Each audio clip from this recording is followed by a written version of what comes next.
Now don't get me wrong, 50 bucks is a lot of money, but imagine spending a $50 bill and later finding out that that $50 bill was worth hundreds or thousands of dollars. That's a reality, and you need to watch out for these incredibly small details on your bills that are going to mean the difference of a lot of money. So let's hop into this video. So this $50 bill sold for $822, and this is exactly why. So the first thing you need to understand is this is a Mule Note. I'm going to keep this very basic so you can understand. First, we need to understand the printing process. So the back of the bills are always printed first. They flip the bill over and they print the front of the bill second. And the last and final third print is the overprint, which is the seal and serial numbers located on the front left and right hand side of the bill. So the way you have a Mule Note is if you look on the back of the bill, you're going to see a small little plate position. So they'll print thousands of these sheets of bills, but they'll only print the back. Now these back plate numbers should match up internally with their bookkeeping with the front plate number. Long story short, what a Mule Note is if they use the wrong back of a bill with the front of a bill. So the back of this bill should have had a different front, but you can see this is also a star note. So what probably happened is a sheet of notes had an error on it. There was some sort of damage or something. So they destroyed that sheet and they grabbed a different sheet and they printed star notes on it. So what you need to know is that if you have a 1934 bill and it has a back plate number around this range and it's a star note, you could have a bill worth a lot of money. Now, another important factor on this bill is the grade. Now, the highest achievable grade in grading is 70, and this one's a 50. That means you can see some folds on the bill. There's a little bit of staining. The better the condition your bill is in, the more money it's simply going to bring in auction. If this bill would have graded higher, it would have brought a lot more money than $822. This $50 bill sold for $900, and here's why. So if you flip the bill over, you can see the back plate number on this bill. You can see it says 109. Now it's incredibly uncommon for more modern bills to have mules happen, but it is possible. For this specific date, there are no mules known because as time went on, the quality control got better. But essentially what you need to know is that depending on what number you have on the back plate and which number you have on the front plate will dictate if you have a mule or not. But the main reason why this bill sold for $900 is because this is a binary radar rotator serial number and it graded almost at the 70 grade. So if you look at the serial number, binary just means ones and zeros. So a radar means that it's the same if you mirror it right down the center. So it has a 1 and a bunch of zeros and then a 1. Radar rotator just means that if you rotate the bill, it's going to be the same. A bit confusing, but what you need to know is that if the serial number that you have looks like this and it grades very highly, it could be worth a lot of money because this one sold for $900. Wait, 90% of you that watch the videos are still not subscribed. So you better subscribe right now so we can keep the lights on. Wait,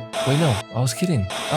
Gonna be brief here, but this one sold for $3,220, and the main reason is the fact that this is a solid number 5 serial number. Collectors love going after rare serial numbers like this, so keep your eyes peeled. This $50 bill sold for $3,450, and here's why. So this is a specimen note. So to keep it brief, the US would send specimen notes to different banks around the world. That way, if those banks ever received US federal currency, they would have an example on hand to determine if the bill they were being given was real or counterfeit. These were never meant to go out into circulation. They were never meant to go out into collections either, but you know how some things go. They probably got snuck out of some banks into collectors' hands, allowing them to go into auction like this and sell for $3,450. This bill sold for $3,960, and here's why. So this is a 1934 light green seal $50 bill. So if you see how light green the serial numbers and seal is, you can understand that light green bills have more desirability because they are more scarce. They produce a lot less light green seals than they did dark green at normally issued green seals. Again, this bill sold for $3,960. This bill sold for $10,200, and here's why. So the first thing you'll notice is this is a very low grade at a very fine 20. So the bill looks very dirty and beat up. That doesn't matter as much because this bill was printed in 1928. Remember, that's the first year they ever issued these small size $50 bills like this. Next, this is a numeral type bill. That means there is a number on the left-hand side of the bill there. You see the large number 11. Now, most $50 bills will have a letter there, not a number. Next, this is a star note. So again, to keep it brief, star notes pretty much mean they were printing sheets and they had an error on the sheet. They destroyed that sheet of bills and replaced replaced it with a star note sheet, what you need to know is that the lower number of mistakes on a print run means the less number of star notes, which means the more rare the star note is going to be and the more money it's going to be worth. All these things combined allowed it to sell for $10,200. This bill sold for $26,400, and here's why. So a few things here. This is again a 1928 bill. I'd say one of the biggest reasons why this bill sold for so much money is because it's an incredibly high grade of a 67 graded by PMG. It's important to know that Dallas is an incredibly rare district for 1928. You can see it's a Dallas district bill because you'll either see a K at the start of the serial number and you'll see a number 11